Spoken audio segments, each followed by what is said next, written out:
Muy buenos días. Bueno, no es por hacer propaganda ni nada, pero sé que de pronto algunas personas faltaron hace 8 días. Como iglesia, hace 8 días dimos un mensaje donde está la directriz de lo que vamos a hacer como iglesia este año. Entonces, si usted quiere ser parte, de verdad que con mucha humildad y amor le recomiendo que se consiga el DVD. Lo puede, Milena, nuestra secretaria, entra el lunes a trabajar. Entonces, a partir de la otra semana pueden cargarlo. Le recomiendo que lo vea, es demasiado importante porque no solamente para que usted se sienta enganchado en la iglesia, sino que usted de verdad tenga realización en su vida. Porque si algo Dios está trabajando en cada uno de nosotros es la sumisión. Y veíamos algo tan importante hace 8 días, de que a veces hay una cantidad de síntomas, signos y síntomas, así como en las enfermedades lo hay, pero que realmente la raíz es algo específico, y la raíz de eso en nuestras vidas se llama rebeldía, rebelión para con Dios, y terminamos haciendo malas obras, iniquidades y haciendo engaño con nuestras vidas para con Dios. Puede que nadie más se dé cuenta, pero Dios sí se da cuenta. Entonces, les recomiendo para que de verdad estemos todos sintonizados, como dicen, en el mismo canal, para poder todos darle la gloria y la honra al Señor de verdad, ¿ok? Entonces, esta mañana vamos a comenzar con el capítulo 8 del libro de los Hechos. En cuanto a algo muy importante, porque en este capítulo Dios cambia la escena. Dios cambia la escena un poco para mostrarnos lo que está pasando con otros ministros. Porque como hemos venido diciendo, la obra no es de una sola persona, sino la obra es de todos, la obra es de todas las personas. De todos, cada uno es un ministro, es lo que la Biblia nos enseña. Dios te ha llamado aquí para algo. Vimos eso también hace 8 días, que tú eres importante, algo muy importante. Por eso le digo, el mensaje fue demasiado importante. Bueno, hasta aquí solo hemos visto lo que es el ministerio de los apóstoles, pero ahora vamos a ver el ministerio de los diáconos, específicamente el ministerio de Esteban. Dios registra el ministerio de Esteban, este discípulo de Cristo, en el capítulo 6 del libro de los Hechos, mostrándonos sus obras de servicio en la iglesia como diácono. Luego, en el capítulo 7, vemos algo tremendo, y es su martirio, esa muerte que inicia la transición en Hechos 8. A pesar de todo lo demás que nosotros podemos aprender en este pasaje, que es muchísimo, nosotros nos vamos a concentrar en los diáconos. Ahora, algo que quiero que sepan es que nosotros no tenemos diáconos en esta congregación. Entonces tenemos que hacernos varias preguntas, ¿no es cierto? ¿Los necesitamos? ¿Quiénes serán? ¿Cómo los elegimos? Y por eso vamos a mirar la Biblia. Si alguien necesita una Biblia, levante su mano. Mientras yo sigo hablando, se la lleva donde usted esté. Deja su mano levantada para que se la puedan dar. ¿Cómo podemos determinar quién califica para ser diácono en la iglesia? Estas preguntas son las que nos vamos a responder en este momento. Recuerden que hoy en día tenemos una tecnología altísima. Y el celular más sencillo tiene, ¿cómo se llama eso? El celular más baratico tiene vibración. Entonces, por favor, pongamos los celulares en vibración. Si de pronto el suyo tiene vibración, no creo que el mundo no pueda vivir sin usted por una horita. Muy bien. El ministerio de Esteban, los primeros diáconos, Hechos 6, 1 al 7, vamos a leer lo que dice la palabra de Dios aquí. En aquellos días, como creciera el número de los discípulos, hubo murmuración de los griegos contra los hebreos de que las viudas de aquellos eran desatendidas en la distribución diaria. Entonces los 12 convocaron a la multitud de los discípulos y dijeron: no es justo que nosotros dejemos la palabra de Dios para servir a las mesas. Buscad pues, hermanos, de entre vosotros a 7 varones de buen testimonio, llenos del Espíritu Santo y de sabiduría, a quienes encarguemos de este trabajo. y nosotros persistiremos en la oración y en el ministerio de la palabra. Agradó la propuesta a toda la multitud y eligieron a Esteban, varón lleno de fe y del Espíritu Santo, a Felipe, a Procoro, a Nicanor, a Timón, a Parmena, a Nicolás, prosélito de Antioquía, a los cuales presentaron ante los apóstoles, quienes orando les impusieron las manos. Y crecía la palabra del Señor, y el número de los discípulos se multiplicaba grandemente en Jerusalén. También muchos de los sacerdotes obedecían a la fe. Señor Jehová, Padre Santo, tú eres Dios, Señor. Nos humillamos en tu presencia, Padre, pidiendo y suplicando que nos abras el oído, el entendimiento, nuestro corazón, para recibir allí tu palabra, que es maravillosa, preciosa. Es la sabiduría verdadera, Señor. Y para que tú toques a esta tu iglesia, para que cumplamos con lo que es bíblico, con cada paso, cada cosa que es bíblica. Y ahora es muy importante lo que tú nos vas a hablar y a enseñar. Padre, simplemente utiliza este tiesto de barro para tu gloria y honra, y que tú nos des entendimiento y podamos comprender lo que tú quieres en esta tu iglesia. Te lo pedimos y rogamos a través de tu Hijo, nuestro Señor y Salvador Jesucristo. Amén. Muy bien, entonces el ministerio de Esteban, los primeros diáconos. Vamos a ver que allí lo primero que se ve en el versículo 1 es un problema. El problema. ¿Cuál era el problema? Vea lo que dice. En aquellos días, como creciera el número de los discípulos, hubo murmuración de los griegos contra los hebreos de que las vidas de aquellos eran desatendidas en la distribución diaria. ¿Qué pasó? Empezó a haber roces, choques entre los de la congregación. ¿Por qué? Porque no se podían atender bien a todos. O sea que algunos estaban siendo desatendidos. Es decir, que la iglesia había crecido. Y por lo tanto, no se le estaba prestando la debida atención a cada persona como lo merece. No estaba tal vez escuchando a las personas, sus inquietudes. Se estaban dejando a las personas sin el amparo y sin la protección que las personas necesitan. La iglesia había crecido tanto, hay tantas personas, que los apóstoles definitivamente no pueden hacerlo todo.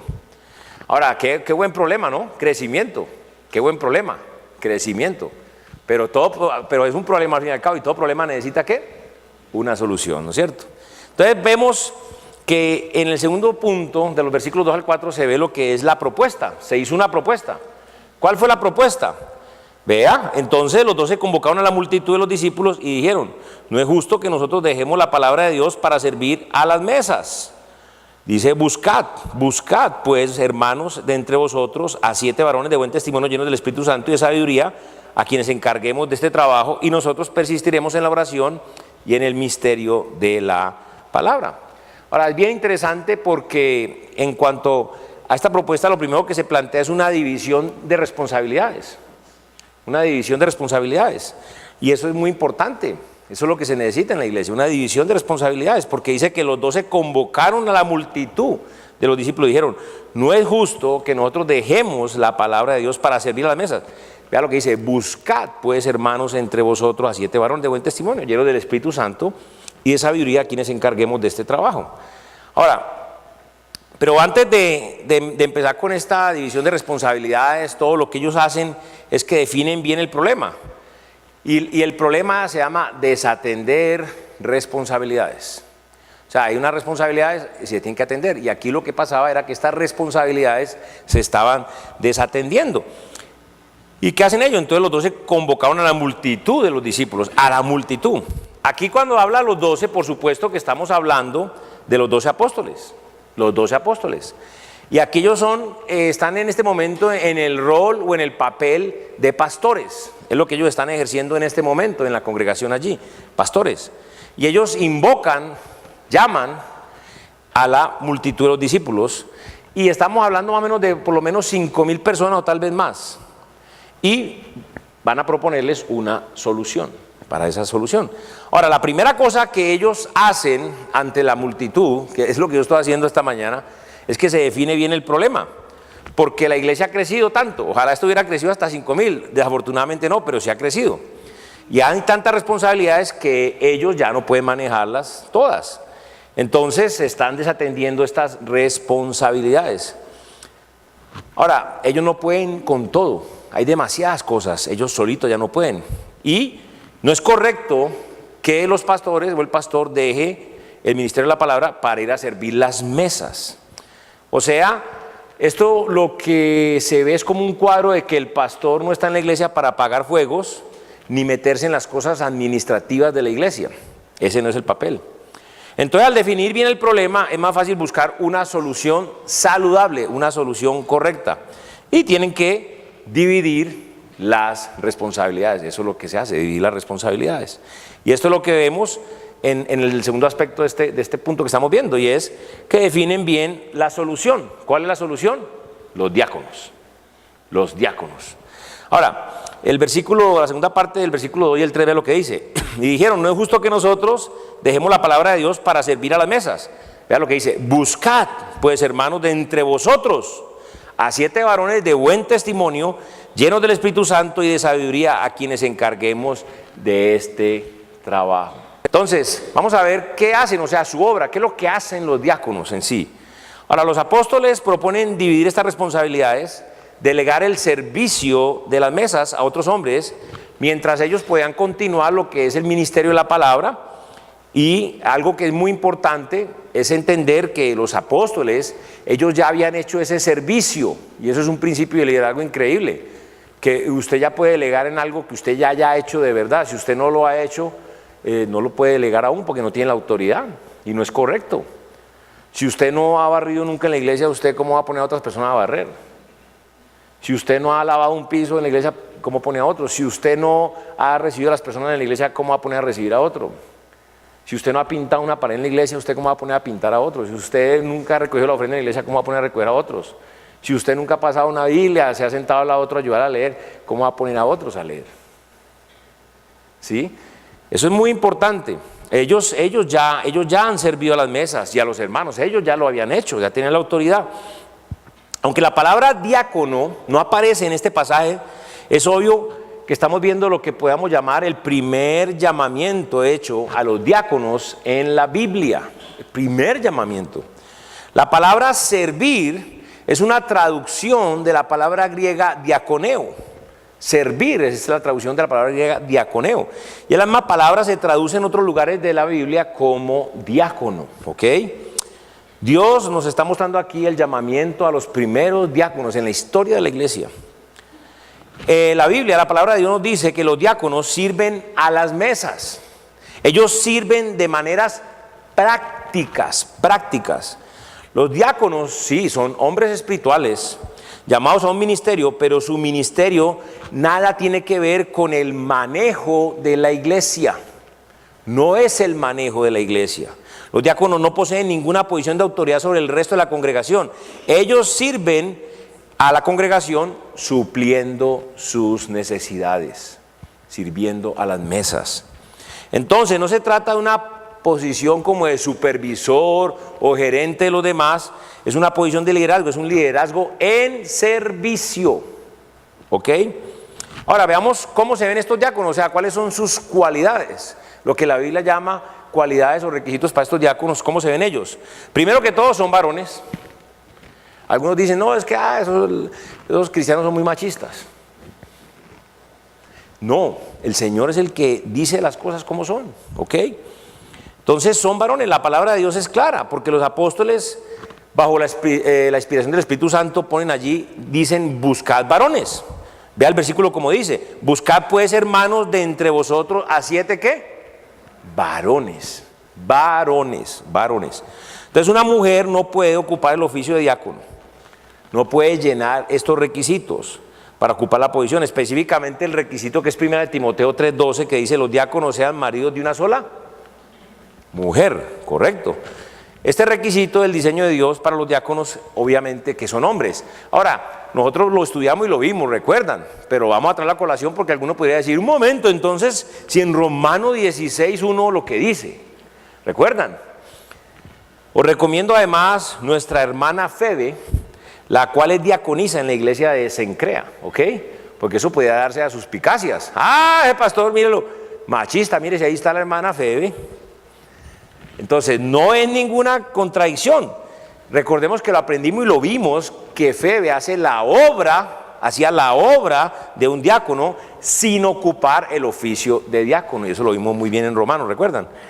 Así que entendamos esto. Cada diácono en la iglesia tiene que ser un varón, ¿ok? ¿Qué otro requisito? ¿Qué otra cosa los caracteriza o cómo se ven? Tienen buen testimonio. O sea, que tengan vidas y reputaciones intachables. Hemos de fijarnos muy bien la palabra porque vea lo que dice. Buscad, pues, hermanos, ¿de entre qué? Vosotros. De entre vosotros. Es decir, la congregación busca y elige a los diáconos. Podemos ver entonces que este es un testimonio que tiene que ver con cómo se comporta, cómo se maneja, o el testimonio que estos hombres tienen en su iglesia. O sea, no es nadie de afuera, no. Las personas que están en la iglesia y ya los conocemos, nos conocemos, o sea, están aquí. El testimonio es algo que se forja con los años, Y esto es interesante. ¿Por qué? Porque ni yo, ni usted, nadie, no podemos exigir que otros tengan buena opinión de nosotros, ¿correcto? Sencillamente la opinión que los otros tengan de cada uno de nosotros tiene que ver con nuestra reputación, nuestra fama, nuestro testimonio. Existe en la mente de los demás debido a nuestro comportamiento, a nuestra manera de ser, a nuestra manera de tratar a los demás. La buena fama, mis hermanos, la buena opinión de parte de la congregación es indispensable para un diácono, para cualquier líder en la obra del Señor. Ahora, aquí, hermanos, estamos hablando de la fama que uno tiene debido a ¿qué? A dos cosas: su carácter y su conducta. O sea, su forma de ser y su forma de comportarse. Esto es un asunto tan importante para Dios nuestro Señor, que nos dio 3 diferentes listas de requisitos que son tanto para los diáconos como los pastores y que se pueden ver claramente en 1 Timoteo y en Tito capítulo 1. Y en estas listas se ven 26 diferentes cualidades de carácter y comportamiento que Dios requiere para cada líder en su obra. En 1 Timoteo 3, 8 al 12, dice así: los diáconos asimismo deben de ser honestos, sin doblez, no dados a mucho vino, no codiciosos de ganancias deshonestas, que guarden el misterio de la fe con limpia conciencia, y estos también sean sometidos a prueba primero, y entonces ejerzcan el diaconado si son irreprensibles. Las mujeres asimismo sean honestas, no calumniadoras, sino sobrias, fieles en todo. Los diáconos sean maridos de una sola mujer, que gobierne bien a sus hijos y sus casas. Ahora, de las 26 características que le estoy diciendo que requiere para los liderazgos, del comportamiento y el carácter, hay 10 que se aplican a los diáconos, 10. Y de una forma rápida, vamos a analizar cada una de estas cualidades, porque nosotros vamos a elegir a los diáconos. Ahora, primero que todo, el diácono tiene que ser un hombre honesto. Vea lo que dice en el versículo 3:8. 1 Timoteo 3:8, la primera parte. Los diáconos asimismo deben de ser ¿qué? Honestos. Algo que hoy en día es como un tesoro. Porque si algo reina en la sociedad es la deshonestidad. Pero los diáconos tienen que ser honestos, y cualquier cristiano. Eso, no piense que si usted está ahí sentado y dice: vea, yo no soy pastor en esta iglesia, diácono tampoco, y si me ponen de diácono tampoco lo voy a hacer. Bueno, déjeme decir que esto es algo que Dios espera de todos, porque todos tenemos el deber o la tarea de conformarnos a la imagen de nuestro Señor Jesucristo, ¿ok? Ahora, obviamente para los líderes pues esto es más aplicativo, pero para todos, o sea, esto no piense cada vez que usted está así y empieza a decir, haga, ok, honestos quiere decir, o sea, no debe ser deshonesto, es decir, no puede ser alguien que no inspire confianza, más bien debe ser alguien que es íntegro, digno y recto, un hombre que tiene cierta seriedad de carácter y comportamiento. Entonces no califica el que es deshonesto, el inmaduro tampoco, el frívolo, ligero, poco serio, que hace reír a la gente con sus payasadas, no califica. No debe ser una persona fría y amargada, pero sí debe entender la seriedad de la vida, porque el ser diácono no es para estar ahí vacilando y riendo y haciendo bromas, no. El diácono tiene que ser un hombre sin doblez. Sin doblez. Primera de Timoteo 8, la segunda parte. Los diáconos asimismo deben de ser ¿qué? Honestos, sin doblez, sin doblez. Es decir, un diácono no debe ser un hombre de doble cara. No.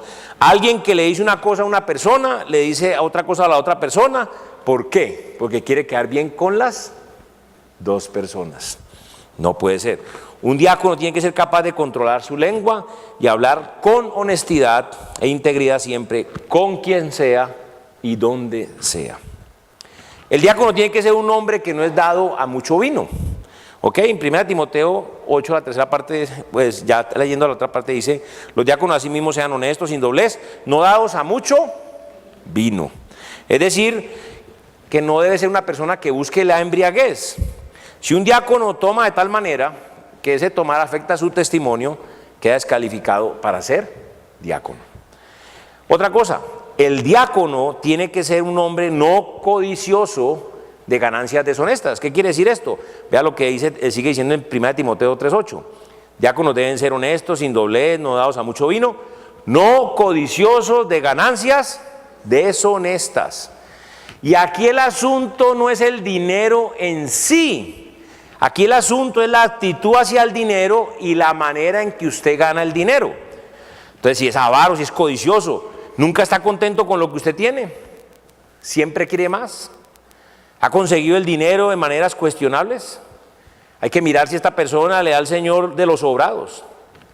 Y entonces, por otro lado, siempre está la moda, paseando, comprando, cambiando, y no le da al Señor lo que es de él.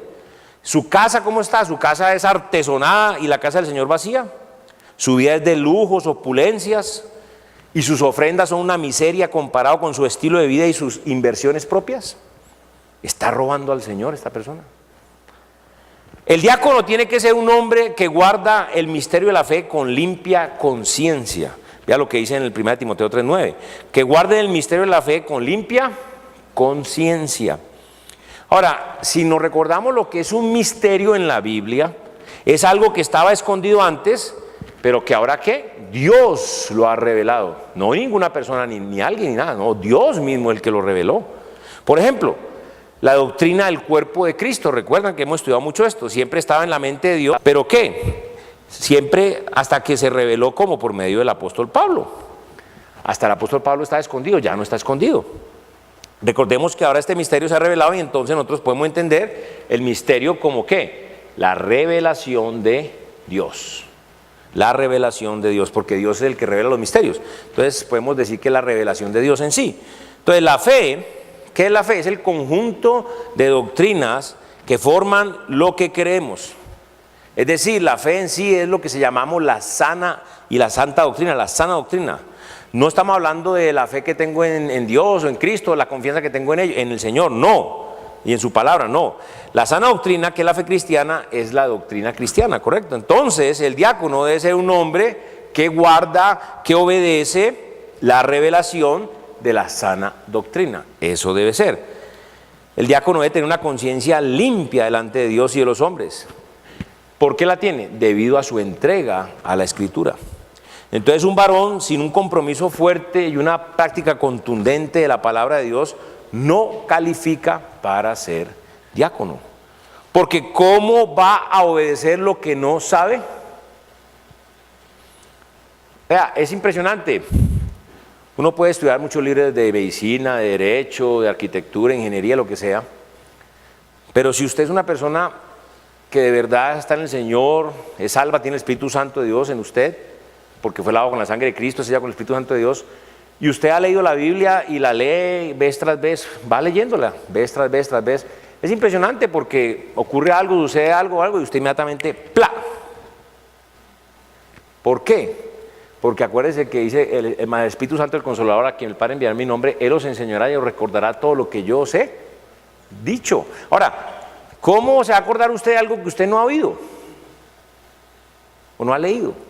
Pero si usted está ahí metido, el Señor siempre le va a recordar la palabra de Dios cuando usted la necesite, para algo que usted la necesite. Muy importante. Entonces, ¿cómo va a hacer lo que no sabe? Así que primero que nada, el diácono debe ser un buen estudiante de la palabra de Dios, disciplinado. Otra cosa, el diácono no debe ser un neófito. no debe ser un neófito, sino que sea sometido a prueba primero. Pero enfoquemos en eso de neófito.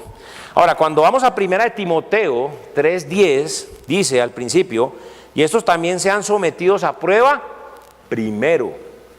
Y lo comparamos con 1 de Timoteo 3:6 que dice, no un neófito, no sea que envaneciéndose caiga en la condenación del diablo. Al juntar estos dos requisitos, los del diácono, de ser sometido a prueba primero, y el requisito del pastor, que es no un neófito, porque es lo mismo, y lo que pasa allí es que uno nos ayuda a comprender o a entender mejor el otro. Un diácono, al igual que un pastor, debe haber llevado suficiente tiempo en la iglesia, ya ha pasado por varias pruebas de su fe y pruebas de su carácter. Y esto no se trata de la edad, tiene que ver más bien con la madurez espiritual, el carácter que uno tiene y su comportamiento durante las tentaciones, su comportamiento durante las dificultades, su comportamiento durante las pruebas. Ningún hombre califica para ser diácono y menos pastor si no lleva un tiempo demostrando un buen testimonio del uso de la palabra, aún en medio de todo esto que he mencionado, pruebas, dificultades, tentaciones, lo que sea. Ahora, en este punto, preguntémonos, ¿qué hombres en nuestra iglesia han demostrado un fuerte compromiso con la Biblia, la santidad y la misión de ser y hacer discípulos para Cristo? También debemos preguntarnos, ¿qué hombres en nuestra iglesia han tenido que enfrentar tentaciones, dificultades y pruebas y han salido de ellas irreprensibles? Ahora, el diácono no puede ser un neófito, ya no en el sentido de neófito, sino vamos un poquito más allá, sino que sea sometido a prueba primero para ver si es irreprensible, ¿sí? Por eso dice en 1 Timoteo 3:10, estos también sean sometidos a prueba primero y entonces ejerzcan el diaconado si son irreprensibles. Es decir, que nadie les puede acusar injustamente. Ahora uno lo pueden acusar. Vea, a mí me han acusado de lo que usted quiera. Van a demostrar, ella es otra cosa. A usted también seguramente lo han acusado de muchas cosas, pero de ahí a que le puedan demostrar, ¿no es cierto? Porque realmente no es verdad. Ahora, el diácono debe ser un hombre que guarda los mandamientos de Dios y que tiene un comportamiento intachable, entre comillas, irreprensible en la obra de Dios. Esto, si cumple con este requisito de ser irreprensible, pues abarca todo el resto y califica, ¿ok? Ahora, miren, esto es muy importante porque esto es condicional a los que vamos a ver. Dice, si el diácono, si está casado, tiene que ser marido de una sola mujer. Ahora, en 1 Timoteo 3:12, vea lo que dice, los diáconos sean maridos de una sola mujer. Este requisito, como ya lo dijimos, es el que descalifica a las mujeres, pero no pueden ser diaconisas.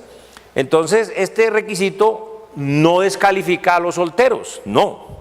Pablo era soltero y Dios no lo excluyó del ministerio.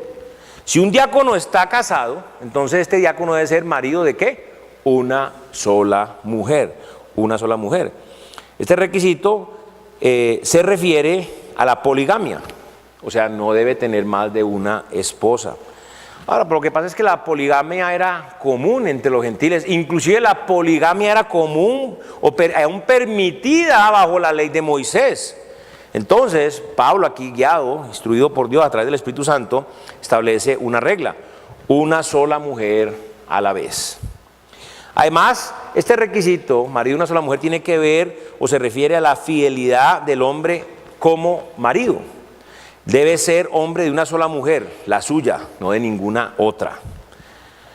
Ahora, es que, pues por eso digo que esto es para todos. ¿Por qué? Porque debe ser como Cristo, es con su mujer. ¿Cuál es la mujer de Cristo? La iglesia, que es fiel y leal. Así debemos de ser.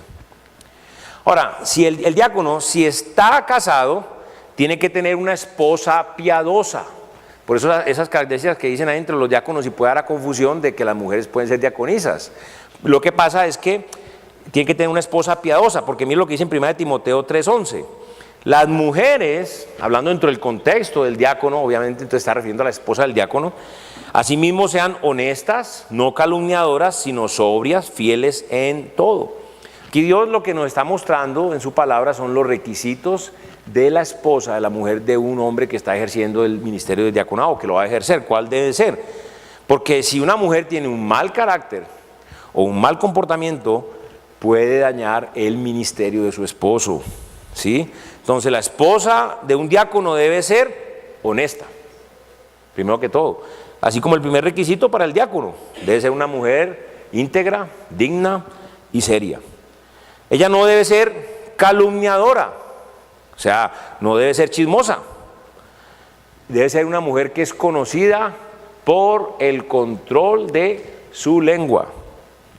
Ella debe ser sobria, o sea, una persona estable, tanto en el sentido espiritual como emocional, ejerciendo su dominio propio. La mujer histérica e inestable es la que descalifica a su marido de liderazgo en el ministerio. Ella debe ser fiel en todo, debe ser responsable, debe ser cumplida, digna de toda confianza. Ella debe ser fiel en todo lo del ministerio de su marido. Ella debe, es decir, apoyarlo en la obra de Dios, ¿ok?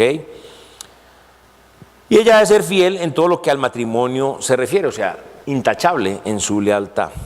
Ahora, además, el diácono, si tiene hijos, debe gobernarlos bien. Vea lo que dice en 1 Timoteo 12, la segunda parte. Y que gobierne bien sus hijos y sus casas. Este requisito, así como el de la esposa, es condicional. ¿Por qué? Dice, si tiene hijos. Si no tiene, hey, bueno, listo, pero si tiene. Si tiene hijos, todavía, o sea, lo que son niños, ¿sí?, debe gobernarlos bien, como dice en 1 Timoteo 3, 4 al 5. Vea lo que dice. Que gobierne bien su casa, que tenga a sus hijos en sujeción con toda honestidad. Pues el que no sabe gobernar su propia casa, ¿cómo cuidará de la iglesia de Dios? O sea, habla de que debe establecer las leyes en su hogar, debe imponerle la obediencia a los hijos, enseñarles a obedecer. Cuando los niños son desafiantes, y generalmente son niños que discuten o son insolentes con sus padres, y dicen, yo voy a hacer lo que quiero y nadie me dice lo que yo quiero, lo que debo hacer, entonces los padres no están en control. Y el hombre que tiene hijos así no califica para este ministerio. Ahora, si sus hijos ya son mayores de edad, deben ser creyentes de buen comportamiento. Vea lo que dice Tito 1:6. El que fuera irreprensible, marido de una sola mujer y tenga hijos creyentes que no estén acusados de disolución ni de rebeldía. Si el hombre ni siquiera puede guiar a sus hijos a la salvación en Cristo, entonces se debe cuestionar su capacidad de hacerlo con otros en la iglesia. Ahora, algo que es bien tremendo, mis amados hermanos, es que la familia es un campo de prueba. Es un campo de prueba.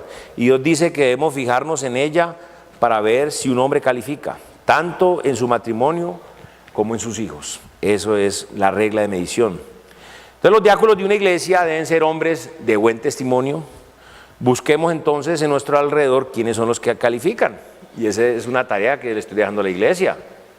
¿No? O sea, vamos a esperar toda esta semana por medio de una llamada o de un papelito, algo, a que le digan a Milena cuáles son sus candidatos, cuál es su candidato o candidatos.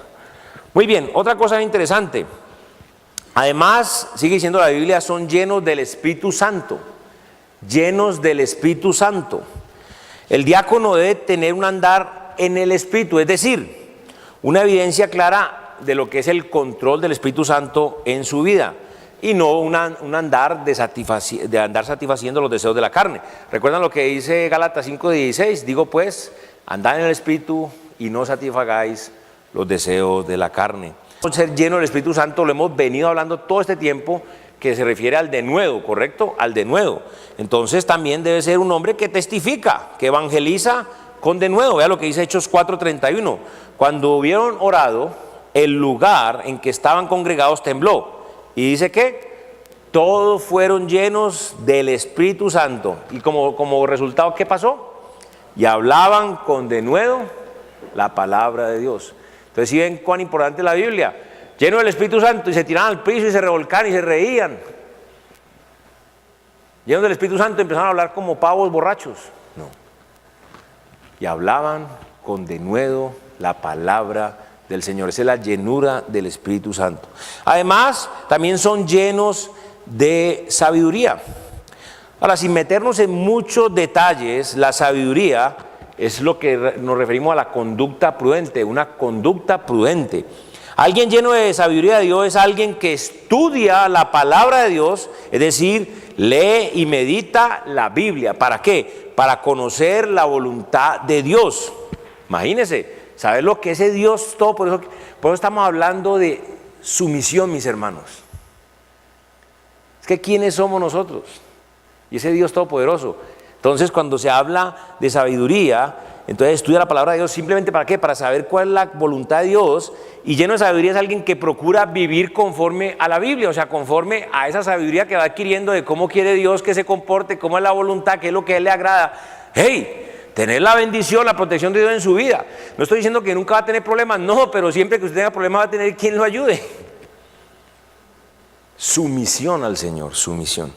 Ahora, y veamos el segundo aspecto, es que es una dedicación a las responsabilidades principales. Esto es muy importante, vea lo que dice el versículo 4, porque dice, y nosotros persistiremos en la oración y en el ministerio de la palabra. Ahora, si hay tanto que hacer en una iglesia, que un pastor no puede hacerlo todo solo, se debe pasar a elegir a unos hombres como diáconos. ¿Para qué? Para dividir las responsabilidades en la iglesia. Los diáconos sirven en las cosas administrativas y esto le da al pastor libertad para dedicarse a su obra. ¿Cuál es la obra? Orar y ministrar la palabra de Dios. Y si uno esto lo hace bien, es trabajo a tiempo completo. Ahora, repasando, entonces veamos que había un problema. ¿Cuál? Demasiado para los pastores. No eran capaces ya solos. Entonces surge una propuesta. ¿Cuál? Dividir las responsabilidades. Es decir, una delegación de estas responsabilidades administrativas a los diáconos. Ahora veamos el proceso. Ya esto lo que sigue es muy sencillo. Versículos 5 y 6. Dice, agradó la propuesta a la multitud y eligieron a Esteban, varón lleno de fe, el Espíritu Santo, a Felipe, a Procoro, a Nicanor, a Timón, a Parmenas, a Nicolás, prosélito, a Antioquía, los cuales presentaban ante los apóstoles, quienes orando les impusieron la mano. Ahora, ¿cuál es el proceso? Primero, vuelvo y lo digo, debemos ¿qué? Buscarlos. Vea lo que dice el 3.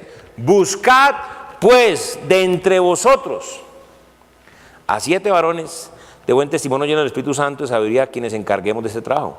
Ya vimos que la congregación son los que tienen la responsabilidad de buscar a los hombres que califican para ser diáconos, ¿sí? ¿Y cómo hacemos? Dios nos da la lista de los requisitos. Lo segundo que debemos hacer, ¿qué es? Versículo 5, elegirlos, ¿sí? Y dice el 5, agradó la propuesta ¿qué? A toda la multitud y eligieron, empieza a Esteban, varón lleno de fe y del Espíritu Santo, a Felipe, a Procoro, a Nicanor, a Timón, a Parmenas y a Nicolás, prosélito de Antioquía. Aquí es fundamental entender que es responsabilidad de la congregación, no del pastor, buscar y elegir a los diáconos. Tercero, debemos presentarlos. Vea lo que dice el versículo 6, la primera parte. A los cuales presentaron ante los apóstoles. Después de que la congregación ha buscado y ha elegido a los que califican para el trabajo de diácono, entonces se los presentan al pastor, ¿correcto?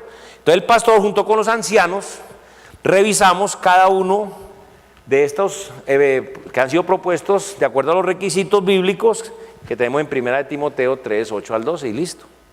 Cuarto, debemos imponerle las manos orando. Y dice el versículo 6 terminando, quienes orando les impusieron ¿qué? Las manos. O sea, ahora aquí no hay ningún problema en cuanto a las personas que se eligen, que se buscan y se eligen, pues el pastor junto con los ancianos les imponemos las manos, oramos por ellos y los encargamos del servicio en el ministerio de la iglesia bíblica local. La imposición de manos, mis hermanos, no es nada místico, no es nada mágico, solo es un símbolo, es algo muy importante porque es un símbolo de transferencia, donde se está transfiriendo responsabilidad, pero también autoridad delegada para poder hacer la obra para la cual son llamados. Y por último, el producto. ¿Cuál es? Si nosotros hacemos esto correctamente, bíblicamente, ¿qué va a pasar en esta iglesia? Vean lo que dice el versículo 7. Y crecía la palabra del Señor y el número de los discípulos se multiplicaba grandemente en Jerusalén, también en muchos de los sacerdotes obedecían a la fe. Y aquí hay dos cositas sencillas, y es que la palabra de Dios crece cuando los pastores están en lo fundamental. La palabra, la obra, la iglesia, el crece. ¿Cómo? Cuando los pastores están en lo fundamental. Veamos lo que dice allí, Hechos 6:2. Dice, entonces los 12 convocaron a la multitud de los discípulos y dijeron, no es justo que nosotros dejemos la palabra de Dios para servir a las mesas. O sea, si el pastor o los pastores o los líderes dejamos la palabra de Dios, se fregó el asunto. No se puede dejar la palabra de Dios de lado, aparte, ¿sí? Y lo otro, lo que dice en Hechos 6:4, y nosotros persistiremos en la oración y el ministerio de la palabra. Entonces, como pastores, como líderes, tenemos que dedicarnos a la oración, dedicarnos al ministerio de la palabra. ¿Y qué va a pasar? Va a crecer la palabra del Señor y va a aumentar el número de los discípulos. Y ojalá sea como dice aquí, multiplicándose, ¿qué? Grandemente. Y otra cosa, la palabra de Dios crece cuando los pastores hacen lo primordial, lo primordial. La palabra de Dios creció aquí como resultado a que los pastores estaban haciendo su trabajo. ¿Por qué? Los diáconos le estaban ayudando en la obra del ministerio y entonces los pastores se dedicaban a la oración y a la palabra. Entonces, ¿qué? Crecía la iglesia. Todo esto, hay mucho fruto como para la gloria de Dios. Entonces, esta mañana le tengo a usted una buena noticia y una mala noticia. Una mala noticia es, si tú neciamente decides continuar rebelado contra Dios, no someterte, lo primero es que nunca te vas a salvar, nunca vas a poder recibir la gracia de Dios, nunca te serán perdonados tus pecados y definitivamente vas a morir y ir al infierno por una eternidad. Si tú decides someterte a ese Dios todopoderoso y reconocer que lo que Él dice en su palabra es la verdad y que Él es el único, y te humillas, te arrepientes de corazón, reconociendo todas las veces que le has ofendido, que le has insultado en la cara, con tus hechos, con tus acciones, y te arrepientes confesando los pecados a Él, pidiéndole perdón, estando dispuesto a colocar toda tu confianza en Cristo Jesús, Él te va a perdonar. Pero también como creyente tengo una mala noticia, y es, si tú neciamente sigues rebelde contra Dios, no te quieres someter a Dios, no te quieres someter a la estructura de la iglesia, a lo que Dios quiere hacer a través de esta iglesia, pues entonces no vas a poder tener ese proceso de santificación. Pero si tú te humillas y te sometes, el Señor lo va a hacer todo. Ahora, esto es impresionante, hermanos, porque yo les digo una cosa, todas esas características, todas esas cualidades, yo no soy capaz de cumplirlas. Nadie es capaz de cumplirlas. Pero si uno se humilla y somete a Dios y se entrega, Él hace que se cumplan en uno. Él, es como la salvación, por eso la salvación y la santificación son iguales, es por la gracia de Dios, no es por capacidad humana. Si uno se humilla y se somete y entrega al Señor, Él lo salva, y se humilla y se somete y sigue entregado al Señor, Él lo hace. Él lo hace, Él lo hace. Entonces hoy puedes reconocer tu pecado, arrepentirte y confiar en Cristo Jesús. Ahora, hermanos, vimos que hay una necesidad en la iglesia de Jerusalén. Los 12 apóstoles que estaban de pastores allí no podían hacerlo todo, entonces surge una solución, son los diáconos. Y nosotros necesitamos eso, necesitamos una división de responsabilidades en esta iglesia. Entonces comencemos a buscar, a elegir, a presentarlos, a imponer las manos a estos hombres que califican en esta iglesia para ser diáconos. Entonces le queda la tarea a la iglesia, la responsabilidad de buscar a estos diáconos y proponerlos. ¿Estamos? Señor Padre amado, te damos gracias por tu palabra, porque tu palabra es la verdad. Te pedimos que ella corra y sea glorificada, Señor, y cumple el propósito por el cual tú la enviaste. Te amamos, Señor, te bendecimos, te exaltamos, te damos la gloria y la honra. Necesitamos de ti, oh Dios, tu guía, tu ayuda, Padre, para poder continuar como iglesia tuya, Señor, haciendo lo que tú quieres que hagamos. Guíanos a toda la congregación para que podamos elegir estos hombres en esta iglesia y que podamos hacer de una forma bíblica correcta como tú quieres y esperas esa división de responsabilidades, Señor, de esa delegación, y que todos nos podamos concentrar en lo que cada uno tenemos que hacer para tu gloria y honra tuya, para que este cuerpo unánimes te exaltemos, te glorifiquemos, unánimes podamos trabajar como un equipo y logremos hacer lo que tú quieres hacer a través de esta tu iglesia. Te damos gracias y te lo pedimos a través de tu Hijo, nuestro Señor y Salvador Jesucristo. Amén.